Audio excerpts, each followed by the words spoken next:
Okay, y'all, welcome back. A little bit of a binder update. Doing it a little bit differently. It's not going to be flipping through the pages. All the pages are empty. We're going to start from lowest market price and go all the way back up to the biggest card in the collection. But as always, do not forget to like and subscribe. Let's try and get to 30 subs. Alright, first up on the list is this Watchog. I really like this one. I really like how the Prism Tower is in the background. It's not the most expensive card, so that's why I also really like it. It's a really good starter card, I'd say. Next is the copies of the Promo Fennekin that I have 2 of. Just a really simple and clean card. That's why I really like it. Kalos isn't really like my favorite for starters, but Fennekin kind of carries. Next up is the Bastiodon that I pulled from pre-release for Pitch Black. Also, arguably, one of the most annoying pre-release decks. I hated playing against him. Then we got this Charizard EX promo from Paldean Fates. I wouldn't say I'm the biggest Charizard fan. It's a cool card, but the 151's a little bit cooler. Other than that, I don't really know a whole lot of Charizard cards. Next up is this very underrated Frogadier, I think. I really like the artwork of this, and that is not because I'm a biased water-type lover. Jumping over the Unova region with a little bit of the Snivy promo card for Mega Evolutions. I just really like the overall artwork of every single one of those promo cards. Not going anywhere, we're staying in Unova. We also have this really nice and clean Tepig from the same promo set. Next up is my favorite Unova Legendary, Zekrom, and to be specific for this one, and Zekrom. And I'm also lucky enough to have 2. Zekrom's better than Reshiram, argue with the wall. Like, that's not really a debate, right? Zekrom's just better. Next up, I have the Hoenn region's second best starter, 2 of them actually, the Blaziken. I like the artwork a whole lot, but I think there's some better fire-type starters out there. Like, tell me right now, I lock you in a room and I say Blaziken or Infernape, who are you picking? I'm picking Infernape. Next, we've got this really sick Banette from Ascended Heroes. They've never missed on a ghost-type artwork. I'm so serious. Next up, we got Mr. Channel Mascot himself, the Piplup promo.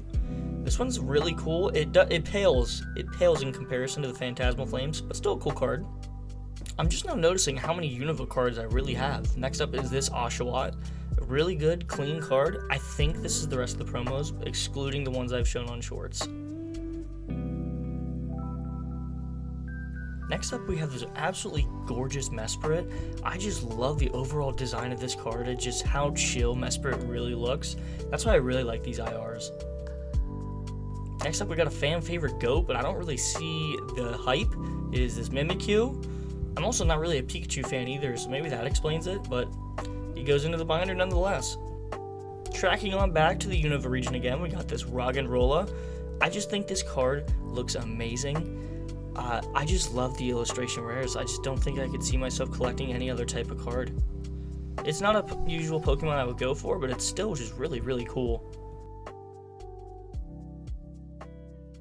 Next up, we have everybody's favorite Route 1 bird, right? Obviously, it's Starly. I think this one just encapsulates Starly very well, and I really, really appreciate that about the artist. But yeah, knowing that this little bird turns into Staraptor is just a W. Next up, we got the Krokorok from Black Bolt. I really like the artwork here. There's not a whole lot going on because he's in the desert, and that fits him very well if you played the games, but it's still just a really cool art piece. Next up, we've got one of the hardest trainer battles in any of the games, which is against Cynthia and one of her ace Pokemon, Cynthia's Roserade. I genuinely think these trainer and their Pokemon IRs are just the best ones because it just encapsulates a lot of emotion. Next up, we got Caracosta. I think I said it right. I don't think I did, honestly, but nonetheless, a water-type IR, which I love. I am a water-type junkie, as everybody knows. It's a Lugia from Silver Tempest, but not the Lugia that I want.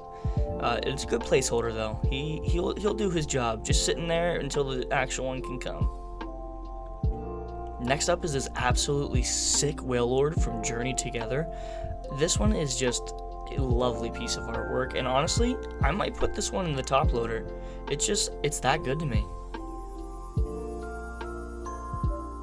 Next is this Temporal Forces Grottle, and don't get me wrong, I love this card, but the Sinnoh region starters, all of their lines need more love. I don't know what Pokemon needs to do, I don't know what needs to happen, but that needs to be solved. Next up is Swanna from the White Flare set. This card is also just as amazing as all the other ones from White Flare and Black Bolt, I think. I don't know what they put in their cereal in the mornings before they created these cards for that set, but they smashed it. Staying in the same set, we got Sawk. I'm not gonna lie, Sawk and Throw, they weren't my favorite fighting types out of Unova, or like in general, like I would have taken a Machop or Lucario over them, but they're still really cool artworks. And then we got Mr. Second Place in Unova, Reshiram, specifically Ends. The card is gorgeous, don't get me wrong, but Ends Zekrom is just way better in my opinion.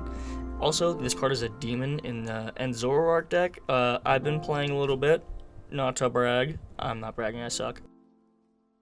Next up, we've got the hardest Pokemon to evolve in all of Unova is this White Flare Dino. A very sick card. I love the artwork. I know I'm really harping on it, but White Flare and Black Bolt are just really good sets. After a little bit of Unova, we got some Kanto love here with a little Bulbasaur IR. This one isn't as cool as the 151 Bulbasaur, which I am in the works of getting. I really want to try and get that one, but he's a good little placeholder. I like the artwork on this. It's just 151 makes them look a lot more natural in their own environments. Next we have this Servine, which I think is arguably, out of all of these cards we're about to see, it's one of the most detailed cards in the entire binder, excluding the ones in the top loaders near the end of the video. But yeah, that one is just amazing. Next up, we got this Vulpix, and this is going to be a very controversial opinion. I prefer Ninetales over Arcanine. I don't know why, it looks cooler to me, and I also just love foxes. Foxes are one of my favorite animals on the planet, so this Vulpix, definitely one in the binder. Next, we got the Slowbro from Pitch Black. I also got this at the pre-release. My pre-release packs were actually kind of really cracked. I was very happy with what I got, and I was really happy to actually play and learn the pre-release decks. Next, we got this Nidoking from 151. He's a really cool card. He's not a big hitter. He's sitting at around $21. We're in the $20 range now for a lot of these cards. But yeah, I really like the artwork of this. I like how he's just in the center. He's in the jungle. It implies that he just runs shit. You know what I'm saying? Another card I'm heavily considering putting into a top loader is this Articuno from Journey Together, sitting at around $21.38. Again, one of the cleanest designs I've ever seen. These ice and water type cards, they're always so clean looking. I also want to try and grade some cards, but I'm not really good at judging to see if they get 10, so maybe we could try a video on that. Next up is this really cool Koraidon EX SIR from the Scarlet and Violet base set, sitting around $22.39. I really like this card where it's just existing in its environment instead of posing for the card. It makes the artwork feel a lot more like it's actually out there and it was like taken on a camera, which I really like. Next up is Mr. Mascot promo from the Scarlet and Violet set. I picked this card up in a trade for the Milotic SIR, so it was kind of like a thrown-in bonus. I'm not a big fan of Pikachu. I think he's kind of just a mascot, but it's cool still having him in the binder. And then if you guys have watched my shorts, you obviously know I picked up these Gen 1 Kanto promos, but for the recording purposes, we're still going to show them all, and then we got this Squirtle, which is sitting around 25 bucks right now. And then we have my favorite legendary from the Scarlet and Violet series is this Miraidon EX SIR. I absolutely love this card. This card is very underrated, and if you don't have one, I think you should go and get one because this card is just so clean. I love the city scene, and I love how he's just flying past this apartment with the puppy in it. It's just really cool. Moving back to the Kanto promos with this Bulbasaur. Again, really cool card, really clean, Gen 1, so it's just a lot of collectability with these Gen 1 cards, and I really like that. But I don't know if I'm going to keep them forever. Definitely Squirtle, though. Next is another IR pull I got from the Pitch Black pre-release, Misty's Vitality. As you can see there, with my hand gesture, this card has shot down a lot, which we know because supporter and item cards usually do crash after set release, but it's still holding it around $33. Now we got the second best, yes I said second best starter from Gen 1 is this Charmander. Charmander's really cool in this, sitting around $36.74. We've got Squirtle and Bulbasaur in here already, so we've got the complete trio. If you watch my shorts, you should know what this card is. And it is the Mega Starmie EX SIR from Perfect Order.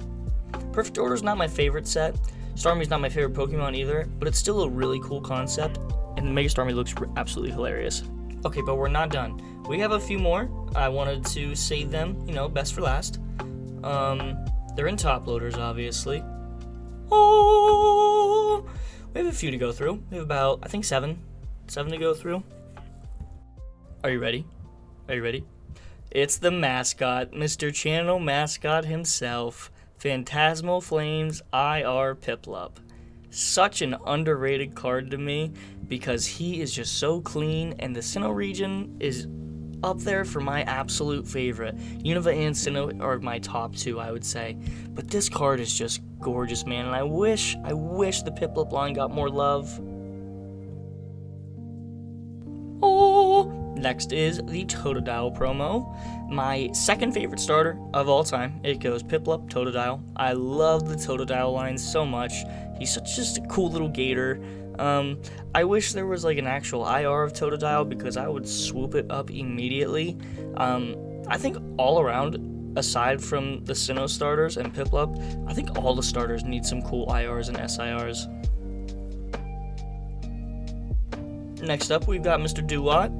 Also RIP to Samurott, because what the hell were they thinking with that design when they were making Oshawott and Duat the coolest starter I have received in a while, and then they just went and ruined it with Samurott. But it's all love. It's all love.